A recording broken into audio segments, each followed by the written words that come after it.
Hello everyone. तो आज हम लोग केमिकल कोऑर्डिनेशन का लेक्चर 2 लेके आ रहे हैं। सो दिस इज़ लेक्चर 2 और इस लेक्चर के अंदर हम लोग फोकस करेंगे हार्मोन्स जो हमने कल देखे थे, जो कि पिट्यूटरी ग्लैंड सीक्रेट कर रहे थे। उन्हीं हार्मोन्स को हम लोग आज डिटेल में देखेंगे, ठीक है। तो देखो, मैंने कल कहा था आपको पिट्यूटरी ग्लैंड कौन से हार्मोन्स देगी। पार्स डिस्टालिस ये सारे हार्मोन्स दे रही थी। पार्स इंटरमीडिएट आपका मेलानोसाइट स्टिमुलेटिंग हार्मोन दे रहा था, और आपका जो ये था हाइपोथैलेमस, वो क्या दे रहा था, एक तो रिलीजिंग हार्मोन्स दे रहा था या फिर इनहिबिटिंग हार्मोन्स दे रहा था, ठीक है। तो रिलीजिंग हार्मोन्स कौन से थे, ये सारे थे। और ये सारे हार्मोन्स कौन से थे, एंटीरियर पिट्यूटरी के हार्मोन्स थे। और ये इनहिबिटरी हार्मोन्स थे, सोमैटोस्टैटिन और डोपामिन। तो आज हम लोग इन्हीं हार्मोन्स के और डिटेल में जाएंगे, थोड़ा थोड़ा डिटेल में जाएंगे इन हार्मोन्स के, ठीक। पहली चीज़ मुझे बताओ, पहली चीज़ हम लोग बात करेंगे ग्रोथ हार्मोन। इसको हम लोग GH लिख सकते हैं, GH, ओके। और it is also called as somatotropic hormone. तो इसको मैं STH ऐसे भी लिख सकता हूँ। अब होता क्या, ध्यान से समझो। देखो, ये आपका posterior lobe of pituitary gland, ये आपका anterior lobe of pituitary gland, और ये आपका हाइपोथैलेमस। होगा क्या कि आपका हाइपोथैलेमस क्या करेगा, हाइपोफाइशियल पोर्टल सिस्टम से एक हार्मोन को रिलीज़ करेगा। उस हार्मोन का नाम क्या है, उस हार्मोन को कहेंगे हम लोग ग्रोथ हार्मोन रिलीजिंग हार्मोन, ठीक है। कौन सा हार्मोन है, ग्रोथ हार्मोन रिलीजिंग हार्मोन, ठीक है। तो ये हार्मोन हाइपोथैलेमस रिलीज करेगा, तो फिर आपका एंटीरियर पिट्यूटरी क्या करेगा, ग्रोथ हार्मोन को सिक्रेट करेगा। Growth hormone it is also called as somatotropic hormone, ठीक है। अब ग्रोथ हार्मोन्स के फंक्शन समझो। ग्रोथ हार्मोन के हम लोग फंक्शंस देखते हैं। पहला फंक्शन, ग्रोथ हार्मोन क्या कराता है, it controls growth of cartilage, bones and tissue. यानी कि ग्रोथ हार्मोन क्या कर रहा है, कंट्रोल कर रहा है growth of cartilage, bone and tissue, ठीक है। अगला फंक्शन देखो, ग्रोथ हार्मोन इट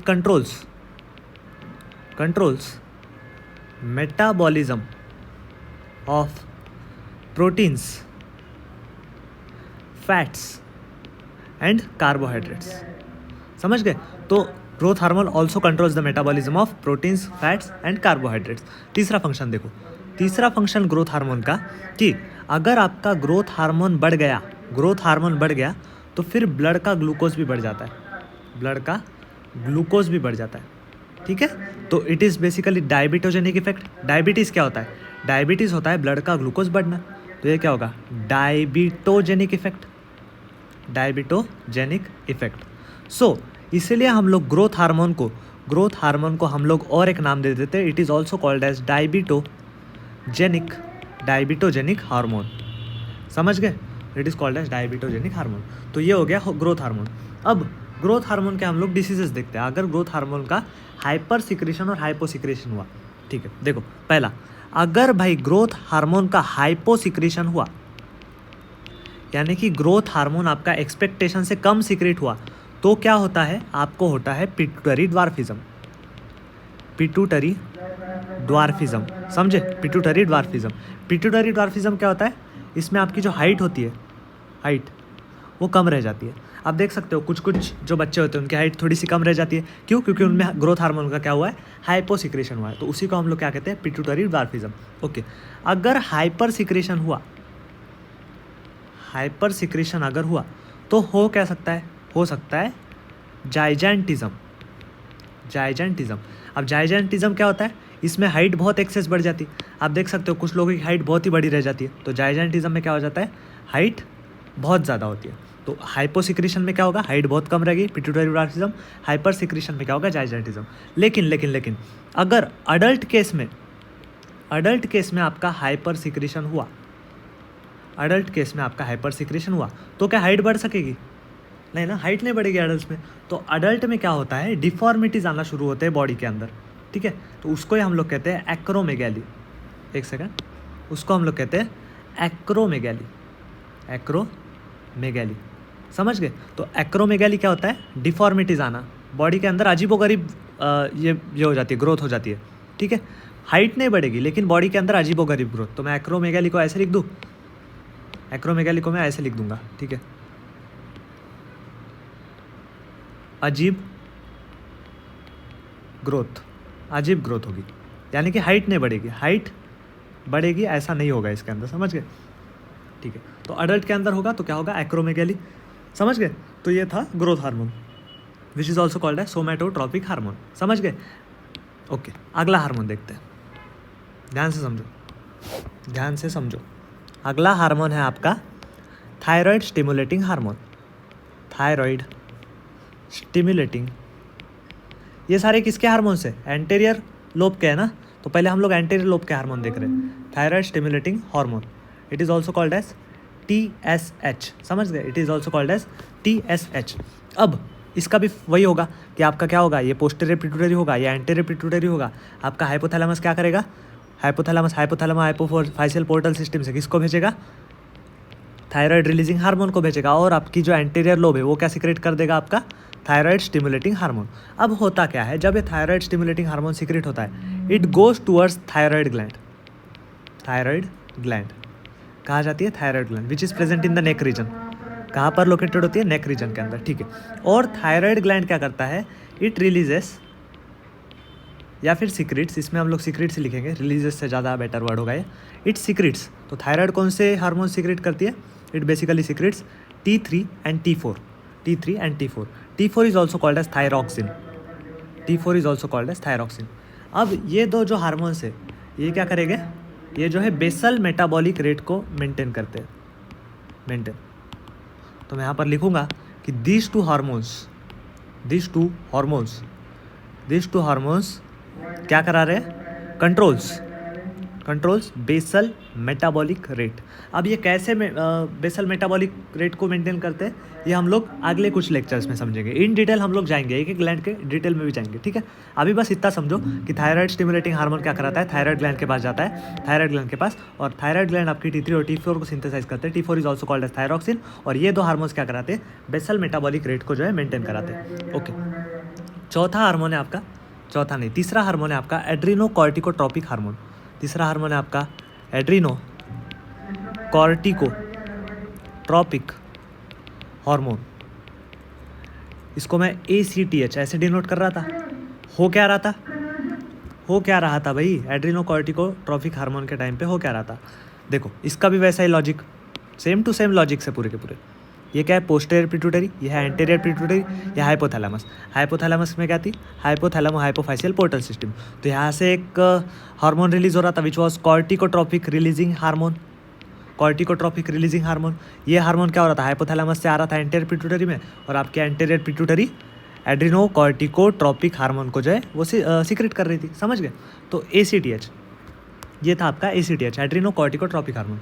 अब ये हार्मोन जाता है आपके एड्रिनल ग्लैंड के पास। कहाँ जाता है, एड्रिनल ग्लैंड के पास। अब आपकी जो एड्रिनल ग्लैंड होती है, it is divided into 2 compartments. तो ये कुछ एड्रिनल ग्लैंड का शेप होता है, ठीक है। तो ये अंदर वाला जो पोर्शन होता है, it is called as medulla, और ये जो बाहर वाला पोर्शन है, it is called as cortex. तो एड्रिनल ग्लैंड के अंदर भी पर्टिकुलरली ये जाता है एड्रिनल कॉर्टेक्स के पास, और आपका adrenal cortex it secrets cortisol, ठीक है। कॉर्टिसॉल को जो ये सीक्रेट कर रहा है, किसको, कॉर्टिसॉल को ये सीक्रेट करता है। और अभी के लिए इसको याद रखना कि cortisol is called as life saving hormone. Important MCQ है, लाइफ सेविंग हार्मोन आप लोग किसको कहते हो, कॉर्टिसॉल को। तो आपका एड्रिनल ग्लैंड क्या, ACTH क्या कर रहा था, एड्रिनल कॉर्टेक्स पे जा रहा था, और आपका एड्रिनल कॉर्टेक्स क्या सीक्रेट कर रहा था, cortisol, which is called as life saving hormone. हम लोग इसका डिटेल इन एड्रिनल ग्लैंड में जाएंगे, ठीक है। अब थायराइड ग्लैंड और एड्रिनल ग्लैंड हम लोग डिटेल में देखने वाले हैं इसके बाद में, ठीक है। अब देखो आगे, अगला हार्मोन था आपका एंटीरियर लोब ऑफ पिट्यूटरी का प्रोलैक्टिन। इसको हम लोग PRL से डिनोट कर रहे थे, ठीक है। प्रोलैक्टिन होगा क्या, सेम कंसेप्ट, ये पोस्टीरियर एंटीरियर, ये था हाइपोथैलेमस, यहाँ पर है हाइपोथैलेमो हाइपोफाइशियल पोर्टल सिस्टम। यहाँ से आपकी हाइपोथैलेमस किसको रिलीज करेगी, किसको सिंथेसाइज करेगी, यहाँ से प्रोलैक्टिन रिलीजिंग हार्मोन जो है यहाँ से यहाँ पर आएगा, और आपका बेसिकली क्या सीक्रेट होगा एंटीरियर लोब से, प्रोलैक्टिन, समझ गए, प्रोलैक्टिन। अब प्रोलैक्टिन के फंक्शन देखो, प्रोलैक्टिन सबसे पहले क्या क्या कराता है, it stimulates development of mammary gland. Mammary gland, तो आपकी जो मैमरी ग्लैंड होती है उसके डेवलपमेंट को कौन स्टिमुलेट करता है? Prolactin. So prolactin is also called as mammotropic hormone. बहुत इंपॉर्टेंट एमसीक्यू है। It is also called as mammotropic hormone. समझ गए? Prolactin is also called as mammotropic hormone, क्योंकि ये डेवलपमेंट ऑफ मैमरी ग्लैंड को जो है इंड्यूस करा रहा है। ओके, अगला देखो, अगला फंक्शन ऑफ प्रोलैक्टिन। प्रोलैक्टिन और किसको स्टिमुलेट करता है? यहाँ पर मैं लिखूंगा कि ये स्टिमुलेट कर रहा है। Stimulate development of mammary gland. Also it stimulates formation of milk. तो मिल्क फॉर्मेशन, ध्यान से वर्ड पकड़ो, फॉर्मेशन। तो मिल्क फॉर्मेशन को कौन स्टिमुलेट करा रहा है? Prolactin. Okay, so it is also called as lactogenic hormone. तो प्रोलैक्टिन क्या कर रहा है? स्टिमुलेट सबसे पहले development of mammary gland, also it stimulates formation of milk, so it is also called as mammotropic hormone. And it is also called as lactogenic hormone. तो ये था आपका प्रोलैक्टिन। और एक फंक्शन, ये ध्यान से समझो भाई, इधर कंसेप्ट समझो आप। अब प्रोलैक्टिन के ये कहते हैं स्टिमुलेटरी फंक्शंस। अब ये एक चीज़ में इनिबिट भी कराता है। इनिबिट ये किसको कराएगा भाई? इनिबिट कराता है ये गोनाडोट्रोपिन रिलीजिंग हार्मोन को इनिबिट कराता है। अब गोनाडोट्रोपिन रिलीजिंग हार्मोन बना नहीं, मतलब नहीं बना, तो आपका क्या anterior pituitary follicle stimulating hormone और ल्यूटेनाइजिंग हार्मोन बना पाएगी? नहीं बना पाएगी। समझ रहे हो? नहीं बना पाएगी। तो जब ये हार्मोन्स नहीं बनते हैं तो आपकी मेंस्ट्रुअल साइकिल क्या हो जाती है? स्टॉप हो जाती है, रुक जाती है। ठीक है, समझ गए? Menstrual cycle stops in this case. क्या करता है आपका प्रोलैक्टिन? क्या करा रहा है? इनिबिट करा रहा है गोनाडोट्रोपिन रिलीजिंग हार्मोन को। अगर गोनाडोट्रोपिन रिलीजिंग हार्मोन ही नहीं बना तो गोनाडोट्रोपिन्स यानी कि FSH-LH रिलीज होंगे क्या? नहीं होंगे। तो अगर FSH-LH रिलीज नहीं होंगे तो आपकी मेंस्ट्रुअल साइकिल होगी क्या? नहीं होगी। तो मेंस्ट्रुअल साइकिल स्टॉप हो जाती है। और ये इसी फिनोमेना को हम लोग क्या कहते हैं? याद करो, this phenomena is called as lactation amenorrhea. याद आया? रिप्रोडक्टिव हेल्थ में आपने देखा था कि जब भी आपकी वुमेन मिल्क को प्रोड्यूस करती है, यानी कि ड्यूरिंग द लैक्टेशन। कब? ड्यूरिंग लैक्टेशन, यानी कि ड्यूरिंग द लैक्टेशन के टाइम पे। यहाँ पर इसको भी लिख देता हूँ, लैक्टेशन के टाइम पे। लैक्टेशन यानी कि 6 months till 6 months after delivery. तो 6 महीने जब भी डिलीवरी होती है उसके 6 महीनों तक जो है, उसके अगले 6 महीनों तक क्या हो जाता है? FSH-LH नहीं बनते और मेंस्ट्रुअल साइकिल स्टॉप होती है और it is called as lactational amenorrhea and it is one of the contraceptives method. ठीक है, जो कि आपने कहाँ पढ़ा था? Reproductive health. ये भी चैप्टर्स लेंगे हम पूरा ही कवर करेंगे। ठीक है, कोई चैप्टर छोड़ेंगे नहीं। रिप्रोडक्टिव हेल्थ में जो है आपने देखा था। ओके, तो लैक्टेशनल अमेनोरिया समझ गया क्या हो रहा है? प्रोलैक्टिन क्या कर रहा है? इनिबिट करा रहा है गोनाडोट्रोपिन रिलीजिंग हार्मोन को। FSH-LH बनेंगे नहीं तो फिर मेंस्ट्रुअल साइकिल क्या हो जाएगी? स्टॉप हो जाएगी। कब? लैक्टेशन के टाइम। लैक्टेशन कब होता है? Till 6 months after delivery. इसी फिनोमेना को हम लोग कहते हैं लैक्टेशनल अमेनोरिया। समझ गए प्रोलैक्टिन? ओके, अगले हार्मोन पे आओ। अगले है FSH-LH। FSH follicle stimulating hormone and luteinising hormone. इसका भी कंसेप्ट वही होगा। क्या होगा? ये आपकी पोस्टेरियर पिट्यूटरी, एंटेरियर पिट्यूटरी क्या हो जाएगा? हाइपोथैलेमस जो है, हाइपोथैलेमो-हाइपोफाइशियल पोर्टल सिस्टम से कौन से हार्मोन को रिलीज करेगी? गोनाडोट्रोपिन रिलीजिंग हार्मोन को। तब फिर एंटेरियर पिट्यूटरी आगे चल के क्या रिलीज करती है? गोनाडोट्रोपिन्स यानी कि FSH एंड LH। तो FSH एंड LH ये हार्मोन्स कौन सीक्रेट करता है? आपका एंटेरियर पिट्यूटरी। अभी के लिए आप लोग बस इतना याद रखो कि FSH एंड LH जो है एंटेरियर पिट्यूटरी से आता है और ये कुछ ना कुछ आगे लोचा करेंगे जो कि हम डिटेल में पढ़ेंगे आपके टेस्टिस एंड ओवरी के अंदर। कहाँ पढ़ेंगे हम इसको? Testis and ovary. इसके फंक्शंस वगैरह वहीं पे देख लेंगे, क्योंकि सब एक जगह पे पढ़ेंगे तो आपको अच्छे से समझ में आएगा। टेस्टिस एंड ओवरी के अंदर हम लोग इसका डिटेल जाएंगे। ठीक है, एंटेरियर पिट्यूटरी में जाते हैं। ठीक है, ओके। अब अगले हार्मोन्स। अब हमने एंटेरियर पिट्यूटरी के सारे हार्मोन्स देख लिए। कौन से देखे? पहले हमने ग्रोथ हार्मोन देखा which is called as somatotropic hormone. आगे हमने थायराइड स्टिमुलेटिंग हार्मोन देखा। अगला एड्रीनोकॉर्टिकोट्रोपिक हार्मोन देखा। प्रोलैक्टिन देख लिया बहुत अच्छे से। यहाँ पर लैक्टेशनल अमेनोरिया का कंसेप्ट समझा। Okay, follicle stimulating hormone, luteinizing hormone भी देख लिया। अब आपके आते हैं पोस्टेरियर पिट्यूटरी के हार्मोन्स पर। ठीक है, याद करो पोस्टेरियर पिट्यूटरी 2 हार्मोन्स रिलीज कर रहा था। कौन से? याद करो, पोस्टेरियर पिट्यूटरी। पोस्टेरियर पिट्यूटरी याद आ रहा है आपको? 2 टाइप्स के सेल थे उसके पास। देखो, पोस्टेरियर पिट्यूटरी, इसके पास 2 टाइप्स के सेल थे। One was supra optic nuclei and other was para ventricular nuclei. 2 types के न्यूक्लियाई थे, सुप्रा optic nuclei and paraventricular nuclei. तो जो आपका सुप्रा ऑप्टिक न्यूक्लियाई है, ये किसको सीक्रेट करा रहे थे? This was secreting anti diuretic hormone, it is also called as ADH, या फिर it is also called as vasopressin. और पैरावेंट्रिकुलर न्यूक्लियाई ये आपका दे रहा था ऑक्सीटोसिन। तो ये 2 हार्मोन्स दे रहा था आपका पोस्टेरियर पिट्यूटरी, समझ गए? तो ये 2 हार्मोन्स जो आपका पोस्टेरियर पिट्यूटरी जो है वो दे रहा था। अब इनके फंक्शंस देखते हैं। देखो, और ये भूलना मत, पोस्टेरियर पिट्यूटरी जो है ये कोई हार्मोन को सीक्रेट करता है क्या? नहीं, ये कोई हार्मोन को सीक्रेट नहीं करता। It just releases the hormone which are secreted by hypothalamic neurons. समझ गए? लास्ट लेक्चर में पढ़ा था हमने इसका डिटेल। ओके, आगे चलते हैं। अब देखो, 2 हार्मोन्स थे। पहला कौन सा था? एंटी डाययूरेटिक हार्मोन और वैज़ोप्रेसिन, और दूसरा कौन सा था? ऑक्सीटोसिन। अब ऑक्सीटोसिन क्या कराता है, इसके फंक्शन देखो पहले। ऑक्सीटोसिन कराता है कॉन्ट्रैक्शन, और कॉन्ट्रैक्शन ये किसका कराता है? पहली चीज़ ये कराता है मैमरी ग्लैंड का कॉन्ट्रैक्शन। तो फिर क्या होगा? मैमरी ग्लैंड अगर कॉन्ट्रैक्ट होगी तो क्या होगा?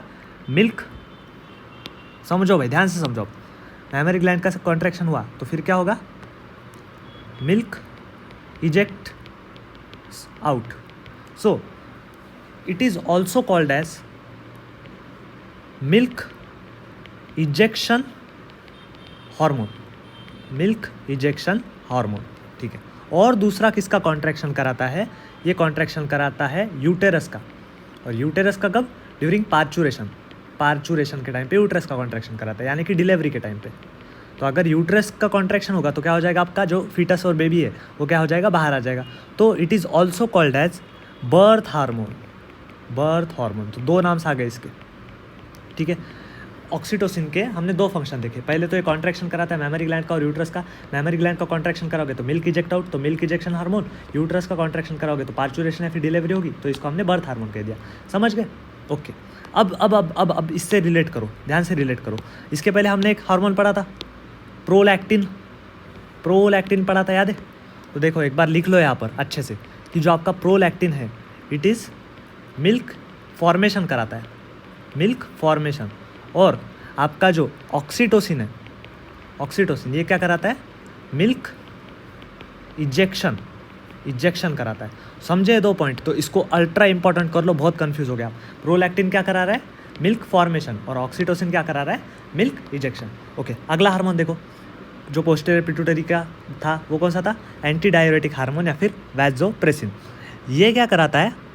देखो ये क्या कराएगा? ये हार्मोन के जो रिसेप्टर्स होते हैं, इस हार्मोन के रिसेप्टर्स कहाँ पर होते हैं?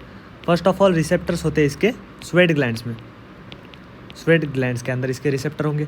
अगला, और इसके रिसेप्टर्स होते हैं आपके ब्लड वेसल्स में।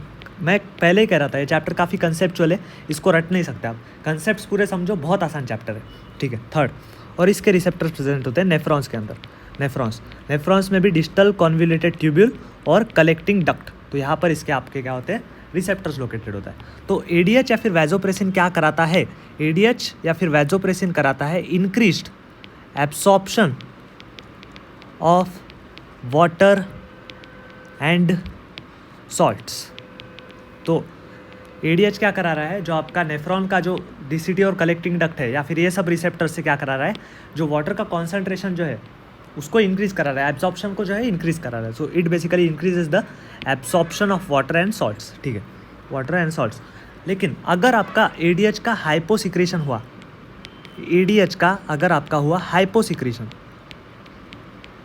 हाइपोसिक्रेशन अगर हुआ, यानी कि ADH कम सीक्रेट हुआ आपका, हाइपोसिक्रेशन अगर हुआ तो क्या होता है? तो क्या होगा? Absorption of water and salts होगा क्या? Absorption of water and salts नहीं होगा। तो इसी कंडीशन को आप लोग कहते हो डायबिटीज़ इंसिपिडस।